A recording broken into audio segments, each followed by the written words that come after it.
Behold, the last great Jim Palmer baseball card. If you had to pick one pitcher during the 1970s to deliver big-time win totals while eating up gobs of innings year after year, you couldn't do much better than Jim Palmer. Consider what Palmer did during the decade 1970 through 1979. Crafted a 186-103 record with a 2.58 ERA, allowed 1.142 runs per inning over the course of 2,745 innings, won 20 games 8 times, pitched 44 shutouts and logged 175 complete games, led the American League in innings pitched 4 times, in batters faced twice, led the American League in completed games and shutouts 1 time each, won 3 American League Cy Young Awards and finished second and third 1 time each. And Palmer did all this despite injury-dented years in both 1974 and 1979. Along the way, he helped his Baltimore Orioles win 5 American League East Crown titles, 3 American League pennants, and the 1970 World Series. Add to that a handful of stellar seasons in the 1960s, including the 1966 World Series title, and another pennant in 1969, and it's no wonder Palmer was a living legend as the 1980s dawned. But even as the Orioles were trying, unsuccessfully, to overcome the We Are Family Pittsburgh Pirates in the 1979 World Series, things had already started heading south for Palmer. He was limited to 22 starts during the 1979 season, and his winning record, 10-6, belied an ERA of 3.30, more than half a run above his career mark at the time. Palmer rebounded with a 16-10 record in 33 starts in 1980, but his ERA ballooned to 3.98. All bets were off during the strike-shortened 1981 season, so it was hard to know what to make of Palmer's 7-8, 2.75 ERA.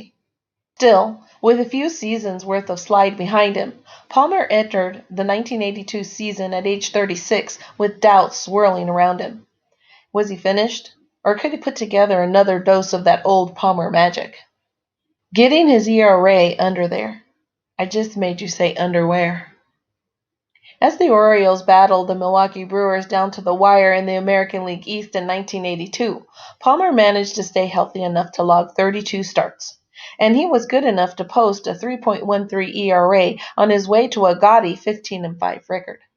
That November, Palmer finished second in the Cy Young Award vote, even though he clearly bested winner Pete Vukovich of the champion Brewers on the field.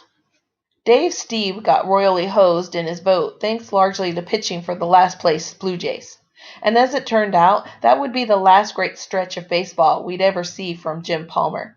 The next year, he managed only 11 starts among his 14 appearances, and his ERA climbed to 4.23. Then in 1984, the arm was just gone. After going 0-3 with a 9.17 ERA, Palmer hung up his spikes. Over 19 years with the O's, Palmer racked up 268 wins against just 152 losses, and his lifetime ERA stands at a nifty 2.86. As you might expect, Palmer was no stranger to great cardboard during his long tenure, and PSA lists 177 different cards. And just like Palmer's career itself, his baseball cards got one last breath of greatness.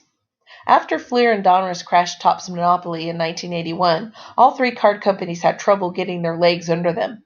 None of the 6 sets from 1981 or 1982 were landmark issues, even though there were some great gems nestled among them.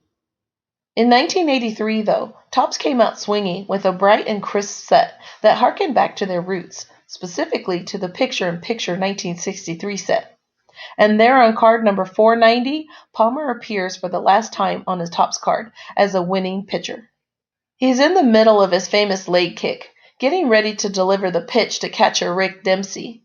The sun is shining bright on Palmer's Orioles home uniform, and the Baltimore crowd is an excited blur as Cakes marches one step closer to Cooperstown.